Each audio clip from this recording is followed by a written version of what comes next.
दलित जिस दिन अपने मन से हथियार उठा लेगा तो बिहार को आप फिर संभालना मुश्किल हो जाएगा आपके लिए। तो यही हमारी मांग है नीतीश कुमार से, बिहार के दलितों को हर एक जिलों में 38 जिलों में सभी जिलों में कम से कम 1-1 हजार दलितों को लाइसेंसी हथियार देने का काम कीजिए ताकि दलितों पर अत्याचार रुके। मनुस्मृति का जमाना नहीं है कि जिसमें पहले घटनाएं होती थी दलितों के प्रति, उनको शोषण किया जाता था, अत्याचार किया जाता था, मारपीट किया जाता था और ये घटनाएं चुप रह करके दलित सह लेते थे। ये संविधान का राज है और इस संविधान के राज में ये जो घटना घटित हुआ है इसमें त्वरित जैसे ही संज्ञान में आया, वीडियो वायरल हुआ, वहाँ की जो प्रशासन है उसने मुस्तैदी दिखाई और तुरंत उस मुखिया प्रत्याशी को गिरफ्तार किया। भीम आर्मी और आज़ाद समाज पार्टी के माध्यम से हम लोग राष्ट्रीय अनुसूचित जाति आयोग भारत सरकार को और UN ह्यूमन राइट्स को, जो कि संयुक्त राष्ट्र में मानवाधिकार का जो देखरेख करने के लिए जो संस्था है, उसको हम लोग एक पत्र लिखेंगे ताकि हम लोग बता सके, वैश्विक स्तर पे बता सके कि भारत के अंदर आज भी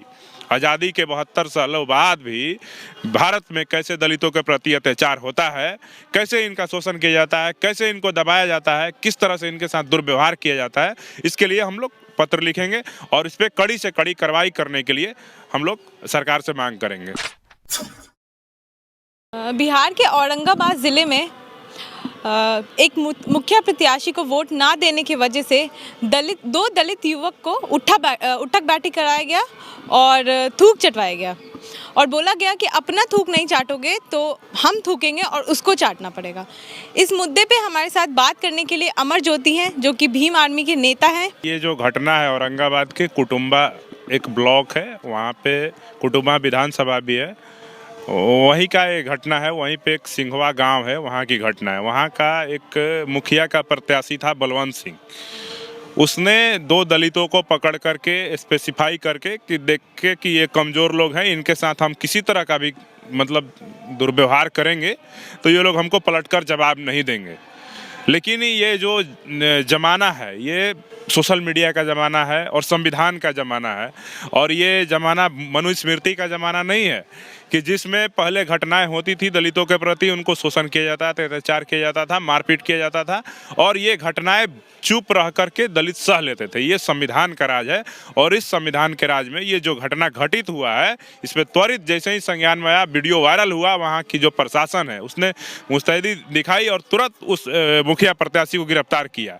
अब आप लोग ने क्या इसके अगेंस्ट एक्शन लिया है? देखिए, भीम आर्मी और आज़ाद समाज पार्टी जब से मेरे संज्ञान में घटना है, मैंने वहाँ के औरंगाबाद की जो हमारी यूनिट है वहाँ के लोगों से, मैंने वहाँ के जिम्मेदार लोगों से बात करके वहाँ पे अपनी एक टीम भेजी हुई है और वो आज रात तक मुझे घटना का पूरा जानकारी दे देंगे। उसके बाद हो सकता है कि मैं वहाँ जाऊँगा, वहाँ पे पीड़ित जो हैं दोनों लोगों से मैं मिलूँगा और उनसे मिल करके आगे की कार्रवाई को लेकर के हम लोग बातचीत करेंगे और हम लोग जो भीम आर्मी और आज़ाद समाज पार्टी के माध्यम से हम लोग राष्ट्रीय अनुसूचित जाति आयोग भारत सरकार को और UN ह्यूमन राइट्स को, जो कि संयुक्त राष्ट्र में मानवाधिकार का जो देखरेख करने के लिए जो संस्था है, उसको हम लोग एक पत्र लिखेंगे ताकि हम लोग बता सके, वैश्विक स्तर पे बता सके कि भारत के अंदर आज भी आज़ादी के 72 सालों बाद भी भारत में कैसे दलितों के प्रति अत्याचार होता है, कैसे इनका शोषण किया जाता है, कैसे इनको दबाया जाता है, किस तरह से इनके साथ दुर्व्यवहार किया जाता है। इसके लिए हम लोग पत्र लिखेंगे और इस पर कड़ी से कड़ी कार्रवाई करने के लिए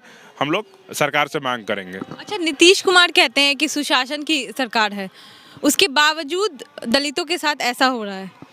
अब भाई सुशासन है कि कुशासन है, ये तो घटनाएं ही बता रही है ना। आप आए दिन देखिए ना, कोई ऐसा दिन है, अखबार आप पढ़िए, पहला पन्ना से आखिरी पन्ना तक कहीं देखिएगा बलात्कार हो गया, कहीं देखिएगा हत्या हो गया, कहीं देखिएगा किसी के साथ दुर्व्यवहार हो गया, कहीं किसी महिला के साथ छेड़खानी हो गया, कहीं राह चलती लड़की को किसी ने उठा के बलात्कार कर दिया। इस तरह की घटनाएं देखने को मिलती है। तो ये सुशासन है कि कुशासन है, ये तो बिहार की जनता तय करेगी, हम आप तय करेंगे। ये नीतीश कुमार कुर्सी पे बैठ करके अगर मीडिया मैनेजमेंट करके कह देंगे कि सुशासन की सरकार है तो उसको हम लोग थोड़ी ना मान लेंगे। आप देखिए, कितना भी ये मीडिया मैनेजमेंट करते हैं कि बिहार में शराबबंदी की जो बात है उस पर शराब पकड़ा जाता है तो वो मामला बाहर नहीं आना चाहिए, अखबार में नहीं छपना चाहिए, टीवी में नहीं चलना चाहिए। बिहार में कहीं भी घटना दुर्घटना हो गया वो मामला बाहर नहीं आना चाहिए ताकि सरकार की बदनामी ना हो। लेकिन आए दिन इस तरह की घटनाएं घटते रही, तो इस सुशासन की सरकार मैं नहीं मानता हूँ। ये प्योर कुशासन की सरकार है। इससे अच्छा था कि जब बिहार में पूर्व में जो लालू यादव के नेतृत्व वाली जो सरकार थी, राबड़ी देवी के नेतृत्व वाली सरकार थी, उस समय बिहार के दलितों और पिछड़ों के ऊपर जो अत्याचार की घटनाएं थी इस तरह से नहीं देखने को मिलती थी, कम देखने को मिलती थी। तो मैं इस सुशासन की सरकार को बिल्कुल नकारता हूं सिरे से। ये कुशासन की सरकार है। दलितों के लिए कोई सुरक्षा का व्यवस्था करवाना चाहिए।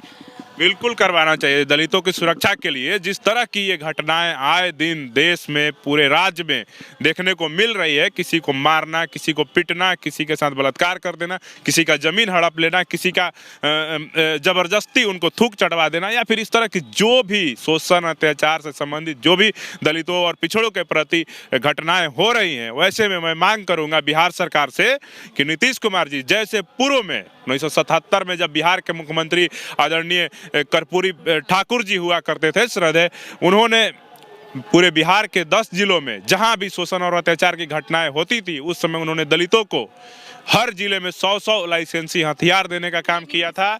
ट्रेनिंग के साथ उनको यहाँ तक कि आने जाने का, खाना पीना और सब व्यवस्था उन्होंने दिया था। उसी तरह से बिहार के मुख्यमंत्री नीतीश कुमार से भी हमारी मांग है कि आप भी उसी प्रकार कर्पूरी ठाकुर जी के आदर्शों को आप मानते हैं, सच्चे अगर आप कर्पूरी ठाकुर के अनुयायी हैं, तो बिहार के दलितों को हर एक जिलों में, 38 जिलों में, सभी जिलों में कम से कम 1-1 हजार दलितों को लाइसेंसी हथियार देने का काम कीजिए, ताकि दलितों पर अत्याचार रुके। नहीं तो दलित, अगर आप सरकार है संज्ञान नहीं लेंगे, तो दलित जिस दिन अपने मन से हथियार उठा लेगा तो बिहार को आप फिर संभालना मुश्किल हो जाएगा आपके लिए। तो यही हमारी मांग है नीतीश कुमार से कि दलितों को सुरक्षा देने के लिए आप उनको लाइसेंसी हथियार प्रोवाइड कराइए।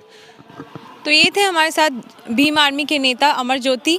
तो आपको ये वीडियो कैसा लगा आप कमेंट बॉक्स में ज़रूर बताइएगा। फेसबुक पे देख रहे हैं तो पेज को लाइक कीजिएगा, यूट्यूब पे देख रहे हैं तो चैनल को सब्सक्राइब कीजिएगा।